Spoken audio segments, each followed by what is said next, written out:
Assalamualaikum warahmatullahi wabarakatuh. Perkenalkan, nama saya Mutiara Ramadhani Bangsawan. Saya merupakan siswi dari kelas 11-4 SMA Kartini. Hari ini saya akan mereview kembali soal yang telah saya kerjakan di ulangan kemarin. Baiklah, agar kita tidak menunda waktu lagi, mari kita lanjut ke soal pertama. Oke, ini ada soal pertama. Soal pertamanya, bagian tengah dari yang dilingkari merupakan tulang berbentuk. Jadi teman-teman bisa melihat yang dilingkari itu namanya tulang berbentuk pipi. Kenapa disebut tulang berbentuk pipi? Karena yang di bulat itu memiliki bentuk datar yang tidak bulat. Karena itu disebut dengan tulang pipi. Jadi jawabannya dari pertanyaan itu adalah tulang pipi. Jadi pada ulangan kemarin saya menjawabnya itu tidak beraturan. Itu salah ya teman-teman. Jawaban yang benar itu adalah tulang berbentuk pipi. Oke.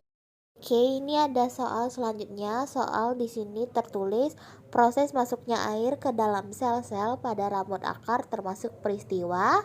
Itu termasuk peristiwa difusi. Jawaban osmosis itu salah ya teman-teman semuanya. Yang benar itu difusi. Kenapa? Karena pengertian difusi itu tersendiri adalah peristiwa perpindahan suatu zat dalam pelarut dari bagian berkonsentrasi tinggi ke bagian yang berkonsentrasi rendah. Maka sesuai dengan soal tersebut, difusi itulah jawabannya.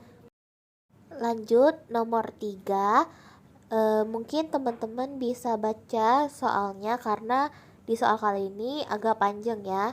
Mari kita langsung ke intinya saja. Pertanyaan dari soal ini adalah hal tersebut sesuai dengan proses ilmiah. Urutkanlah tahapan pembentukan tulang keras. Kemarin waktu ulangan saya menjawab osteoblast, osteosit, osteoklas, matriks tulang, mesenkim, dan osteon. Teman-teman, yang kemarin saya jawab pada ulangan tersebut itu salah. Jawaban yang benar adalah ini adalah jawaban yang benar. Yang pertama mesenkim, yang kedua osteoblast, yang ketiga osteosit, yang keempat matriks tulang, yang kelima osteoklas, yang keenam adalah osteon. Kenapa disebutkan pertama adalah mesenkim? Karena salah satu jaringan embrional yang terbentuk pada masa awal pembentukan embrio. Lalu dia masuk ke osteoblast. Osteoblast itu sel pembentukan tulang yang berkembang dari prekursor mesenkim dengan turunan osteoprogenitor melalui aktivasi faktor transkripsi dan akhirnya berdiferensiasi menjadi osteosit. Setelah menjadi osteosit, sel tulang sebenarnya membentuk komponen seluler utama pada tulang yang dewasa. Setelah itu terjadinya matriks tulang atau substansi yang menyusun tulang. Setelah itu terjadilah osteoklas.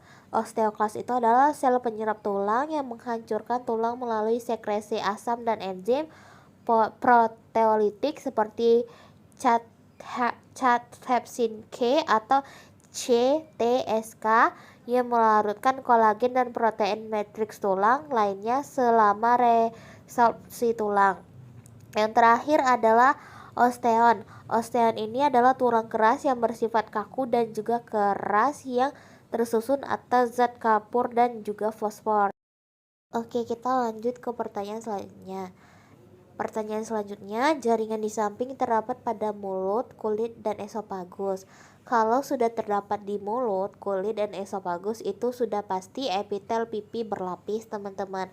Teman-teman juga bisa lihat di gambarnya bahwa dia berlapis ya, dia nggak selapis, tapi dia bukan kelenjar juga dan dia bukan berbentuk kubus.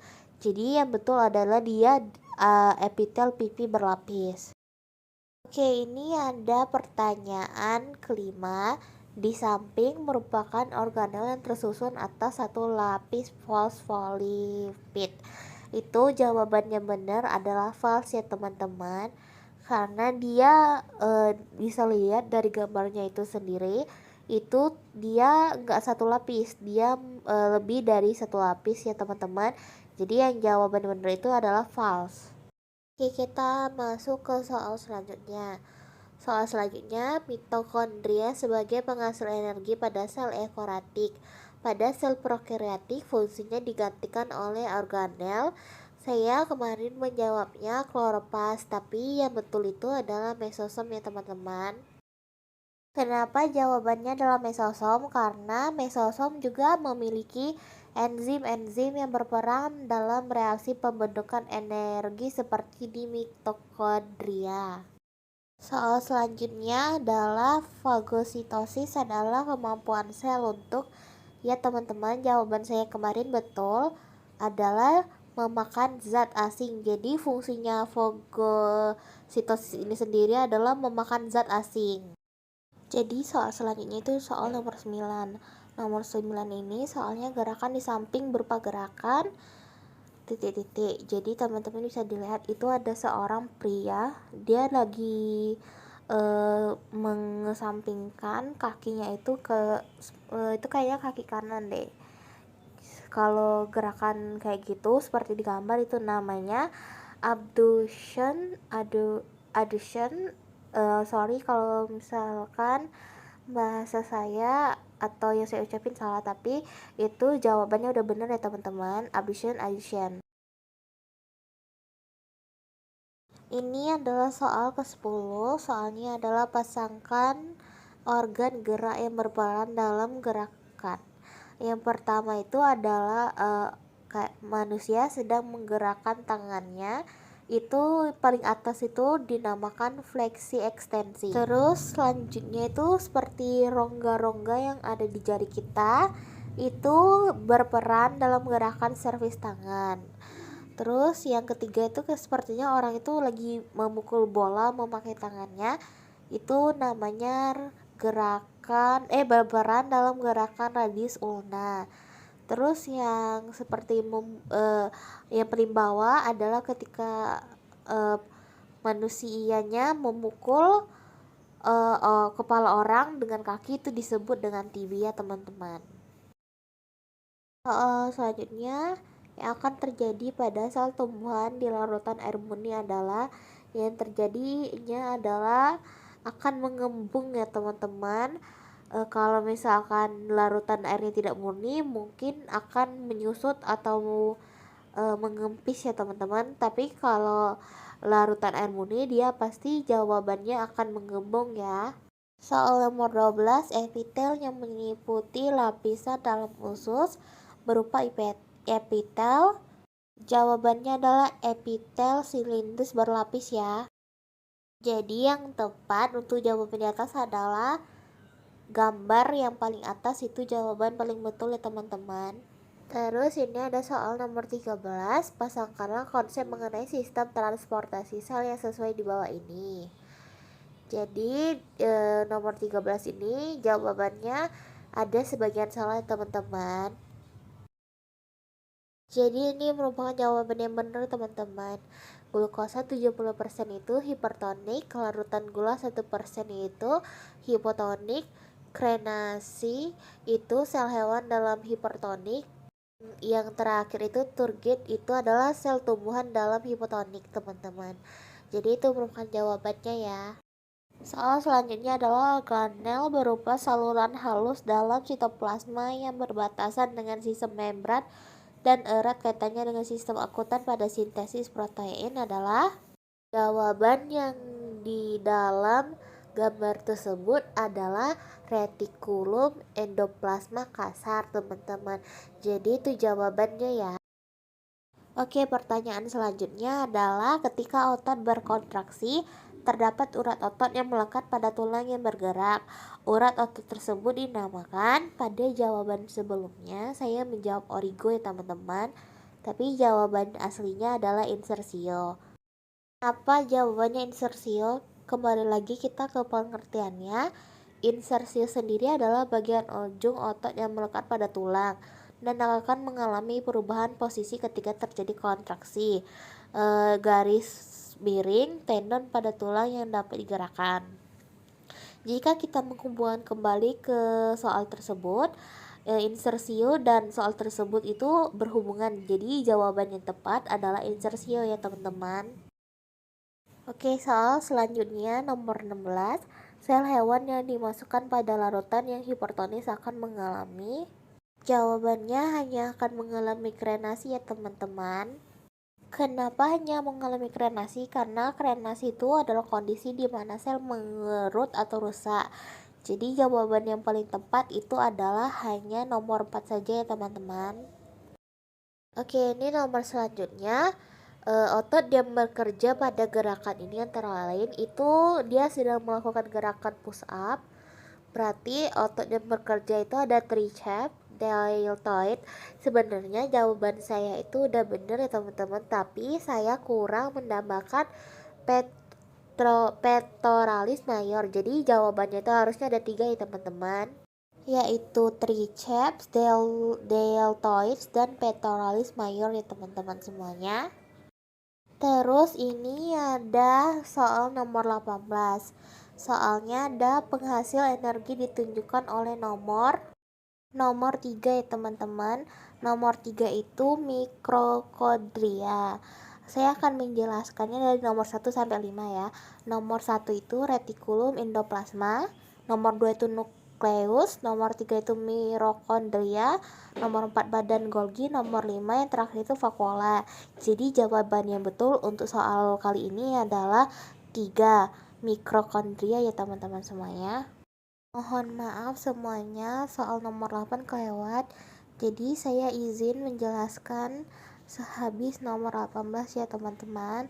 Minta maaf ya semuanya. Oke, di sini ada soal nomor 8. Jadi di soal nomor 8 ini ada tangan dan dia minta urutkanlah nama tulang-tulang berikut. Oke, yang saya jawab ini sebagian benar, sebagian salah ya teman-teman. Ini adalah urutan yang benar ya teman-teman. Yang pertama adalah phalanges, yang kedua adalah metakarpal, yang ketiga ada karpal aja, yang keempat ada radius, yang terakhir adalah ulna.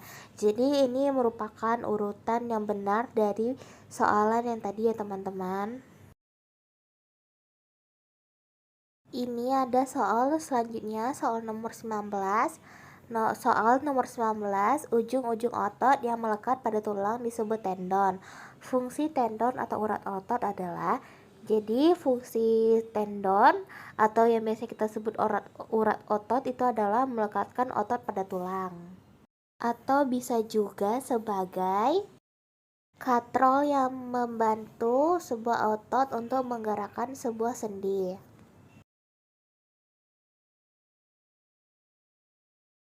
Oke, ini adalah soal nomor 20.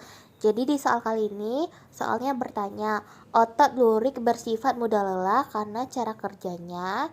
Jadi sistem kerja otot lurik itu adalah cepat, tidak teratur, dan mengikuti kehendak. Jadi jawaban nomor 20 kali ini benar ya teman-teman.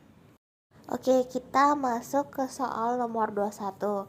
Soal nomor 21, mengapa penyusun alveolus tersusun atas epitel pipis selapis? Ketika saya ujian kemarin, saya menjawabnya memudahkan untuk mencegah zat asing. Jawaban itu salah ya teman-teman, karena jawaban yang benar itu adalah karena memudahkan untuk pertukaran zat. Jadi yang benar jawabannya itu adalah B ya teman-teman. Oke, kita masuk ke soal nomor 22.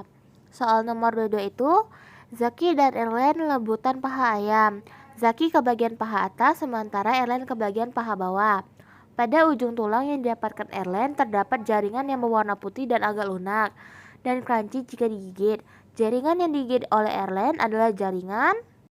Jawabannya adalah jaringan kartilago. Jadi buat teman-teman yang misalkan nggak paham ataupun belum tahu contoh jaringan kartilago atau gambarnya kayak mana, jadi di sini saya sediakan gambarnya ya teman-teman. Teman-teman bisa lihat ini jaringan kartilagonya. Oke, kita masuk ke soal nomor 23. Jaringan saraf memiliki fungsi penerimaan, proses, dan transmisi informasi yang berupa sinyal elektrik atau dikenal sebagai, jawabannya impuls ya teman-teman. Terus soal kedua, jaringan saraf tersusun atas sel glia dan sel neuron glia. Terus soal nomor ketiga, sel saraf yang memiliki struktur unik yang memanjang. Selain itu, pada jaringan saraf pun terdapat sel-sel glia yang berfungsi sebagai penyokong sel-sel lainnya. Sel saraf dapat menerima info dari sel lainnya melalui struktur yang memanjang disebut jawabannya akson ya teman-teman. Terus yang terakhir, neuron dapat mengantarkan impuls kepada neuron lain, otot, dan sel lainnya melalui dendrit ya teman-teman semuanya. Oke, sekian informasi dari nomor 23. Itu yang saya jawab, nomor 1 sama 2-nya salah ya teman-teman semuanya. Oke, ini kita lanjut ke soal nomor 24 ya teman-teman. Soal nomor 24, pasangkanlah konsep transportasi zat yang sesuai. Oke, yang pertama itu dia bentuknya kotak ya teman-teman. Terus dia warnanya kuning. Itu yang dinamakan turgid ya teman-teman. Saya waktu ujian jawabnya plasmolisis, itu salah ya teman-teman. Oke, selanjutnya itu yang tulisan I'm dying, I get itu plasmolisis. Jadi saya kebalik, yang harusnya plasmolisis saya jawab turgid, yang harusnya turgid saya jawab plasmolisis ya teman-teman. Terus selanjutnya yang saya jawab plisis itu salah ya teman-teman. Itu nama gambar nomor 3 itu namanya adalah difusi ya teman-teman semuanya. Terus yang selanjutnya yang ada tulisan A encer B kental itu namanya adalah osmosis ya teman-teman. Terus yang paling bawah yang ada tulisan blood cell itu baru yang namanya lisis. Oke, selanjutnya kita akan membahas soal nomor 25. Perhatikan skema transportasi zat di dalam sel. Jenis transportasi yang terjadi adalah waktu ulangan saya menjawabnya aktif eksositosis. Padahal jawaban yang betul adalah aktif endositosis ya teman-teman. Jadi jawaban yang saya jawab waktu ulangan itu salah ya teman-teman. Jawaban betul itu aktif endositosis.